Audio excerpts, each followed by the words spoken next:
Good afternoon, everyone. My name is Sonu Sen. My Department of Geology and Applied Aquaculture, and is my topic: effect of stock density on growth and survival rate of Levi-Rohita feed and formulated feed. Synopsis: My content: introductions, objective, methodology, result, conclusion, reference. Introductions: Levi-Rohita यह एक fresh water fish है। यह साइप्रिडी family से belong करती है। यह lakhs south Asia, Nepal, Bangladesh, Pakistan में पाई जाती हैं।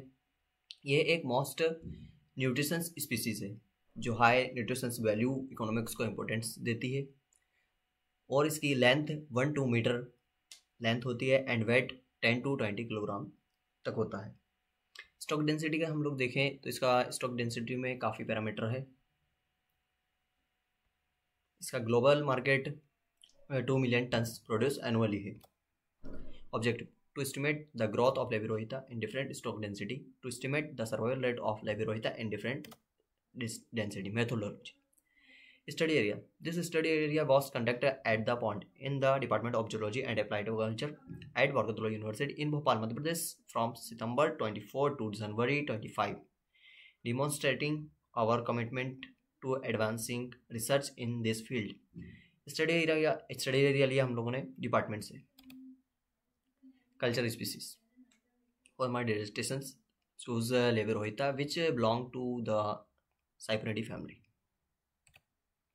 पॉन्ड प्रिपरेशन: हम लोगों ने डिपार्टमेंट का पॉन्ड लिया जिस 375 मीटर क्यूब का, जिसमें एक्वाटिक बेनिफिशियल्स एक्वाटिक प्लांट्स थे जो मोर oxygen in the aquatic environment. At the first I start the process of liming.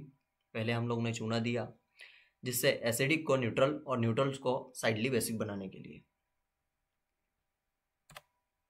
Seed collections: मैं सीड कलेक्शंस किया हेल्थ डिसीज फ्री हो। फिंगरलिंग्स लिया लेवी-रोहिता जो हमने मध्य प्रदेश मत्स्य महासंघ सहकारी मर्यादित इन सीहोर से लिया था, जिसे हम लोग एयर टाइट पैकिंग में डिपार्टमेंट के पॉइंट तक लेकर आए।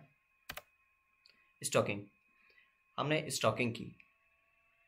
सारे पाउचेस को हम लोगों ने पहले टेम्परेचर मेंटेन करने के लिए पॉन्ड में रखा। पॉन्ड में टेम्परेचर मेंटेन होने के बाद हम लोगों ने अपनी फिंगर लिंक्स को पॉन्ड के अंदर छोड़ दिया।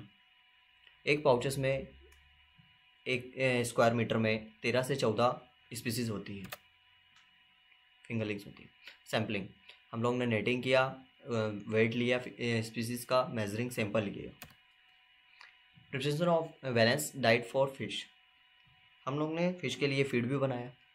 फीड भी ज़रूरी है खाने के लिए आई थिंक, जिसमें हमने हर चीज़ का प्रोटीन, फिश मील भी लिया था, राइस ब्रांड लिया, जिससे हम दोनों ने मिक्स करके एक प्रोटीन का बनाया, जिसमें हम लोग ने इंग्रेडिएंट्स लगाए fish meal, rice brand, vitamin C, B complex, salt, वाइंडर और ऑल इंग्रेडिएंट्स को मिक्स किया, जिसे फिर हम लोग ने ऑटोक्लेव किया स्टीमिंग के लिए।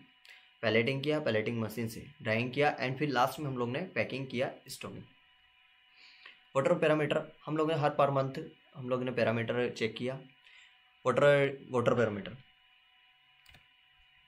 रिजल्ट: हम लोग का रिजल्ट आया जिससे दिसंबर में हाईएस्ट रहता है टेम्परेचर, वाटर टेम्परेचर, और मोस्टली मंथ में सितंबर में कम होता है।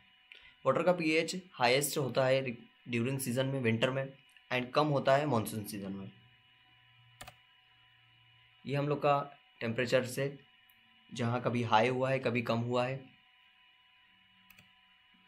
एक्सपेरिमेंटल पॉइंट: हम लोग ने 2 पॉइंट लिए थे, जिसमें हम लोग ने एक एक्सपेरिमेंटल और एक कंट्रोल पॉइंट, जिससे हम लोग ने दोनों का टेम्परेचर भी मेंटेन किया एंड साथ ही में हम दोनों में फिशेस को पॉन्ड में स्टॉकिंग भी की, जिससे हम लोग को ग्रोथ लेवल भी पता चलता है कि कौन सी फिशेस का कितना ग्रोथ आया है। जैसे हम लोग ने एक्सपेरिमेंटल में हम लोग ने अपना आर्टिफिशियल फीड दिया था, जिससे हम लोग को पता चलता है कि आर्टिफिशियल फीड देने से अच्छी ग्रोथ हुई है। Conclusion: express of to stocking density, highest growth rate and survival rate was found in experimental pond, and lowest growth rate and survival rate was found in control pond. References: thank you.